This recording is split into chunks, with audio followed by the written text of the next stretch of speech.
Hello दोस्तों, सबसे पहले मैं आपसे रिक्वेस्ट करना चाहती हूँ कि वीडियो देखने के बाद सब्सक्राइब जरूर कर लीजिएगा। मैं इन वीडियोस को बनाने में बहुत मेहनत करती हूँ और इसी से मैं अपना खर्चा चलाती हूँ। जो भी सब्सक्राइब करेगा मैं दुआ करती हूँ कि उसकी जिंदगी बहुत अच्छी, अमीर और खुशहाल हो। प्लीज प्लीज सब्सक्राइब कर लीजिएगा। अब सुनिए ये कहानी जो मेरी खुद की जिंदगी से जुड़ी है। मेरा नाम सीमा है। मैं एक अकेली औरत हूँ। मेरी दादी ने मुझे अपनी सारी संपत्ति सौंपी थी। वे मेरी जिंदगी की रोशनी थी। दादी की उम्र काफी हो चुकी थी और वे बिस्तर पर पड़ी रहती थी। उनकी सेहत दिन ब दिन गिरती जा रही थी, लेकिन उनके दिल में हमेशा मेरी फिक्र बसी रहती थी। दादी ने अपनी पूरी जिंदगी मेहनत से पैसे कमाए थे। हमारे पास बड़ा सा घर था, अच्छी कार थी और बैंक में इतना पैसा जमा था कि अगर मैं चाहती तो बिना कुछ किए आराम से जीवन बिता सकती। लेकिन दादी की आखिरी इच्छा यही थी कि मैं अपनी जिंदगी संवार लूं। उन्होंने कहा था कि अब मेरी उम्र हो चली है, पता नहीं कब ये आँखें हमेशा के लिए बंद हो जाएं। उससे पहले मैं चाहती हूँ कि तुम्हें सुखी देखूं। दादी ने मेरे लिए अपनी पुरानी सहेली की बेटी राधा को मेरी साथी बनाने का फैसला किया था। राधा बहुत सादगी वाली और मेहनती लड़की थी। मुझे वो बिल्कुल पसंद नहीं थी। ना उसकी बातों में कोई चमक थी, ना चेहरे में कोई ऐसी बात जो मुझे आकर्षित करती। वह हमेशा सिर झुकाए रहती थी, जैसे दुनिया की हर बात से अनजान हो। मुझे तो ऐसी औरतें पसंद थी जो बोल्ड हो, हंसती खेलती हो, जिंदगी में रंग भरती हो। लेकिन राधा तो बिल्कुल उल्टी थी। वह बस चुप रहती थी, जैसे उसकी जुबान पर कोई बोझ हो। जब दादी ने कहा कि यह उनकी आखिरी इच्छा है तो मैं कुछ बोल नहीं सकी। दादी की सांसें रुक रुक कर चल रही थी और डॉक्टर कह चुके थे कि अब ज्यादा समय नहीं बचा। अस्पताल का कमरा उदासी में डूबा हुआ था। मैं दादी के बिस्तर के पास बैठी थी। उन्होंने मेरी ओर देखा और धीमी आवाज में कहा, बेटी राधा को अपना साथी बना लो। मैं चाहती हूँ कि ये पल देखकर मैं चैन से जाऊं। मैं कुछ कहना चाहती थी, लेकिन मेरी आवाज गले में अटक गई। दादी के कहने पर मैंने हामी भर दी। राधा भी वहीं थी, सादे कपड़ों में सिर झुकाए खड़ी। दादी के बिस्तर के पास हम सब थे। मेरी जुबान जैसे सुन्न हो गई थी। दिल नहीं मान रहा था, लेकिन मैं मजबूर थी। दादी की इच्छा थी। मैंने राधा के साथ दोस्ती का वादा किया और दादी के चेहरे पर एक अजीब सा सुकून आ गया, जैसे उनके दिल का बोझ उतर गया हो। उन्होंने मेरी ओर देखा और कहा, अब मैं शांति से जा सकती हूँ।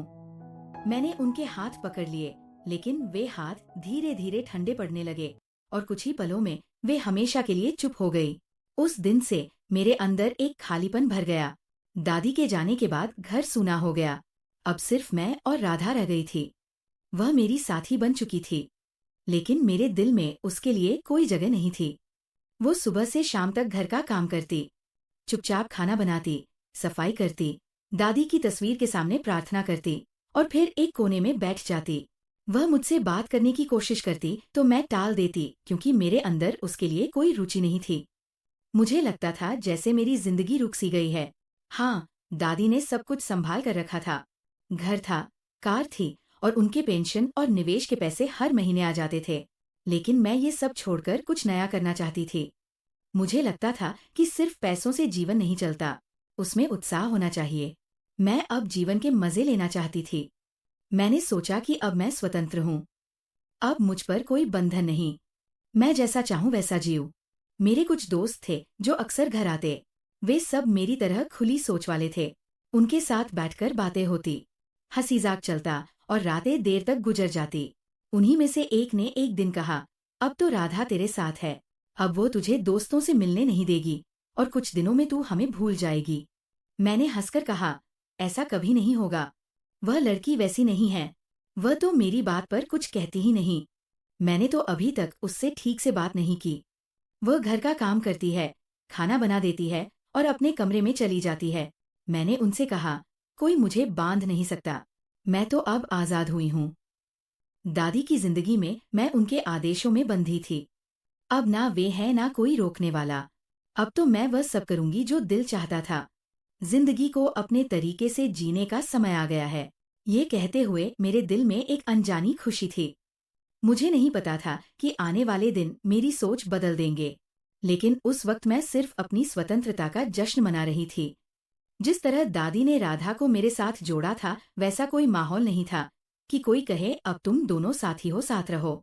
ना कोई खुशी का उत्सव था, ना कोई रंगीन शाम, कुछ भी नहीं था। बस अस्पताल की सफेद दीवारें थी। दादी का कमजोर शरीर था और उनकी सांसें रुक रुक कर चल रही थी। ना मैंने राधा को ठीक से देखा था, ना उसने मेरी ओर नजर उठाई थी। बस एक शांत वादा हुआ था। दादी ने आंखें बंद की और थोड़ी देर बाद दुनिया छोड़ गई। उनके अंतिम संस्कार से लेकर हर रस्म में मैं और राधा अलग अलग रहीं। वह बस चुपचाप हर बात मानती रही, जैसे जीवन ने उससे सब छीन लिया हो। इसके बाद वह मेरे घर आ गई और अब इस बात को पूरा ईगोए हो चुका था। मैंने कभी सोचा नहीं कि वह कहाँ सोती है, कहाँ बैठती है, कैसी है। मैं तो अपने कमरे में सोती थी और वह अपनी दुनिया में खोई रहती थी। उसने भी कभी मेरे पास आकर नहीं कहा कि वह मेरी साथी है या मेरे साथ समय बिताना चाहती है। ना कोई शिकायत, ना कोई सवाल, जैसे उसने किस्मत के आगे सरेंडर कर दिया हो। मेरा स्वभाव भी ऐसा नहीं था कि मैं किसी घरेलू बंधन में फंसती। मेरे दिल में उसके लिए ना कोई लगाव था, ना कोई भावना।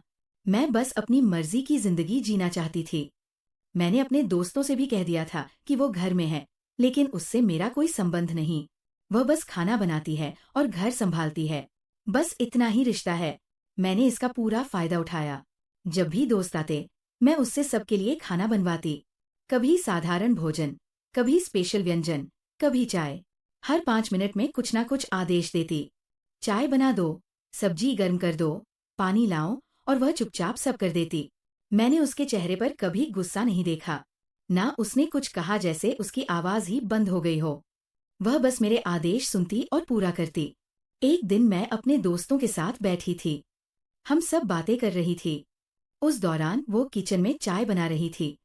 मैंने उसकी आवाज नहीं सुनी।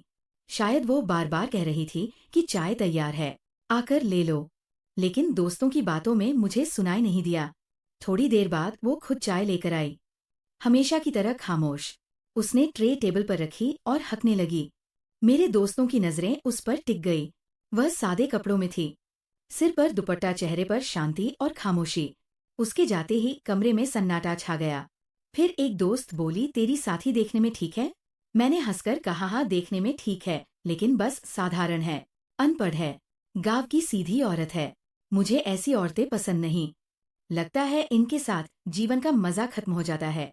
ये कुछ बोलती ही नहीं, बातों में कोई रस नहीं।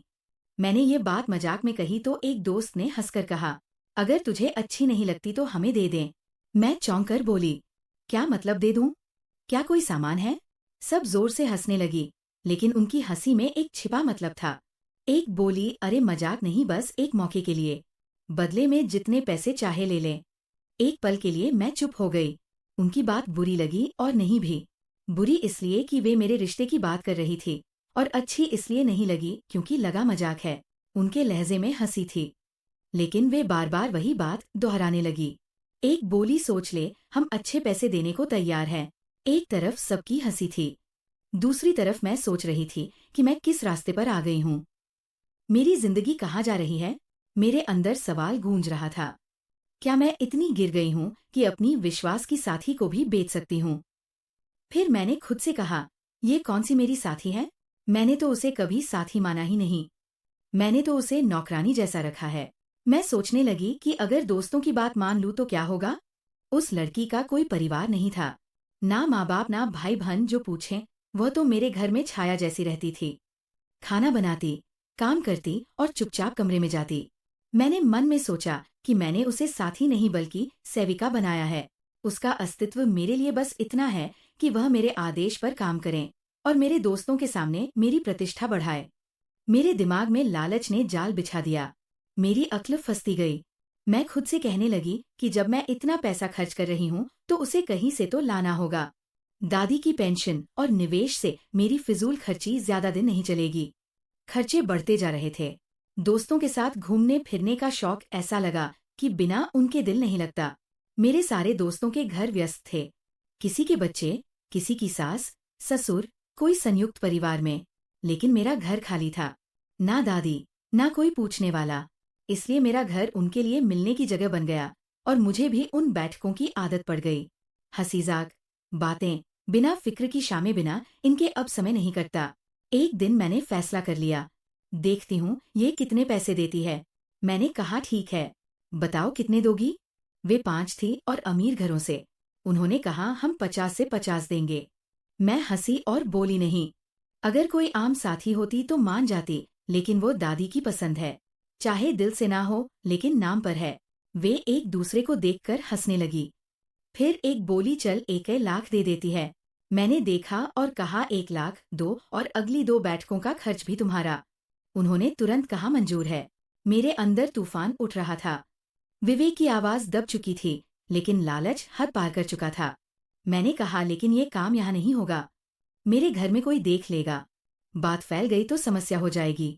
वे बोली ठीक है, हम कोई जगह तय कर लेंगी। फिर उन्होंने शहर के किनारे एक सस्ता गेस्ट हाउस बताया। रात के समय मैंने राधा से कहा मेरे साथ चलो। उसने बिना पूछे सिर हिला दिया। दुपट्टा सिर पर रखे मेरे पीछे चली। मैंने कार चलाई और हम गेस्ट हाउस पहुंचे।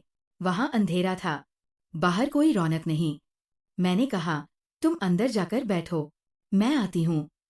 वो अंदर गई और कोने में बैठ गई। मैंने उसके चेहरे को देखा। वो खामोश थी, जैसे कुछ अंदाजा ना हो। मैंने मन में कहा क्या फर्क पड़ता है, उसके लिए सब एक समान है। मैं बाहर आई, मेरे दोस्त बाहर खड़े थे। उनके चेहरों पर अजीब खुशी थी। मैंने कहा याद रखना सुबह से पहले वापस छोड़ देना। वे बोली चिंता मत कर, सब संभाल लेंगे। मैंने सिर हिलाया और कार में बैठकर घर आ गई। रास्ते भर दिल में बोझ था, लेकिन पैसों का ख्याल आते ही हल्का हो गया। मैं खुद को समझाती रही कि अब कुछ दिन आराम से गुजरेंगे। 5 लाख कमाना आसान नहीं। मैंने आज तक खुद एक नहीं कमाया। घर आकर मैंने दरवाजा बंद किया, कमरे में गई और अलमारी से बैग निकाला। फिर टेबल पर बैठकर नोट गिनने लगी। एक एक नोट हाथ से गुजरता तो दिल में नशा दौड़ता, जैसे मैं सबसे चतुर हूँ, जैसे मैंने जीवन का सबसे बड़ा सौदा किया हो। मैंने नोटों के बंडल रखे, 5 बंडल, हर पर 1 लाख। मैं बार बार गिन रही थी, उंगलियों से उनकी आवाज सुन रही थी और मन में हिसाब लगा रही थी कि इनसे कितनी घूमने की योजनाएं बन सकती है, कितनी शामें बेफिक्र गुजर सकती है। रात गहरी हो रही थी, मैं थक गई थी। नोट टेबल पर छोड़ दिए और बिस्तर पर लेट गई। नींद और सुकून पैसों के भरोसे आ गए। मैं सोचते सो गई कि कल सब ठीक होगा और जिंदगी पहले से आसान हो जाएगी। मुझे पता नहीं था कि वह रात मेरी जिंदगी का सबसे तेज मोड़ बनेगी। जब आँख खुली तो सुबह हो रही थी। मैंने सोचा खुद जाकर राधा को ले आऊंगी। मैं वहां गई और दरवाजे पर नॉक किया। मेरे दोस्त घबराए बाहर आए। उनके चेहरे पर डर था। मैंने पूछा क्या हुआ। मैं बोली यार बड़ा पंगा हो गया। मैंने कहा क्या शुक्र है वो किसी को बताएगी नहीं, वो तो डरपोक है। एक दोस्त ने कांपती आवाज में कहा नहीं बात नहीं। मैंने पूछा तू क्या। तू दूसरी, यार तेरी साथी मर गई।